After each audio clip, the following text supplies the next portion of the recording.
Greetings, folks! Today we are taking a look at another flea market find, a rideable Replica's mini high wheeler.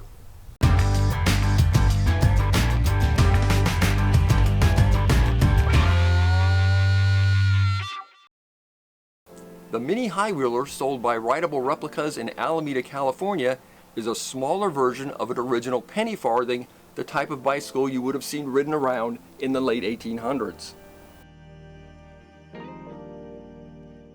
The high wheel bicycle, also known as a penny farthing, bone shaker, or ordinary, ruled the cycling roost from the 1870s into the late 1880s when the safety bicycle appeared.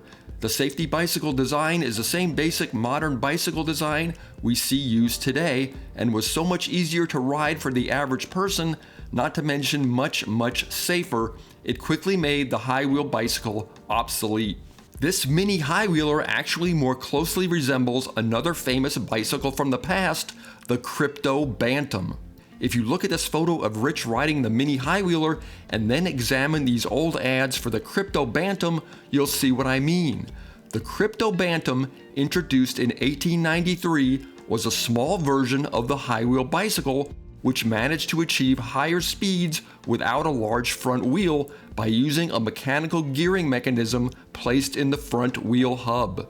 Original Crypto Bantams sell for big money on the antique bike market these days, and I'd love to find a way to somehow insert a geared hub into the front wheel of this modern mini high wheeler, essentially creating a reproduction Bantam.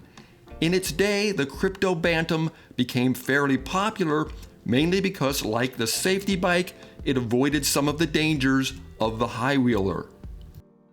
One of the drawbacks to the original penny farthing design is that your top speed is limited by the size of your front wheel.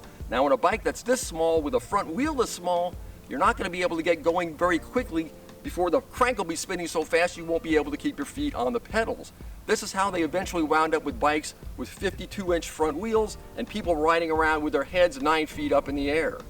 Another problem with this design is that the weight of the rider is almost over the top of this front wheel, such that if something stops this front wheel from moving at its normal speed, the rider can just flip over the front like this. His legs will be stuck under these handlebars, and he'll do something that was called a header or an imperial crowner. This often resulted in serious injuries and often death.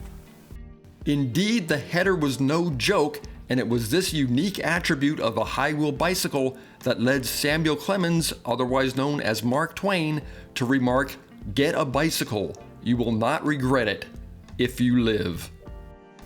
It's not too terribly difficult riding this thing, but it is a little tricky because, as you can see, these front crank arms are directly attached to this front wheel. So when you put pressure on, say, the right pedal, it pulls the wheel to the right. So you have to compensate with your hands on the bars. Let's see if I can get going here. A little sketchy, but you get the hang of it pretty quickly.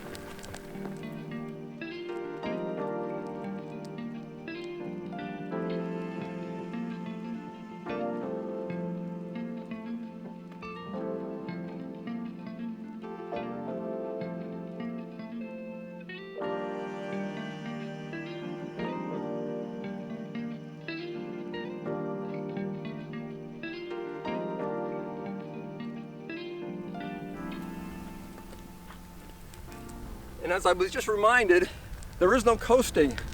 So if you get going too fast and you can't keep up the pedals, you just have to take your feet off the pedals. In the old days on the regular high wheelers, on a downhill, they'd actually lift their legs up and hang them over the front handlebars. This little mini high wheeler does have a brake on the back wheel, but it's not terribly effective. The old time high wheelers usually didn't have any brakes at all, but sometimes they put a spoon brake on the front wheel, which more often than not would lead to a header. When you get going too fast, you just have to take your feet off the pedals.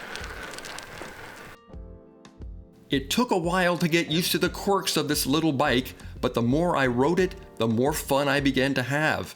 It's becoming easier for me to see how the original high wheel riders would have been drawn to these machines. In fact, it's even making me consider moving up to a full-sized penny farthing.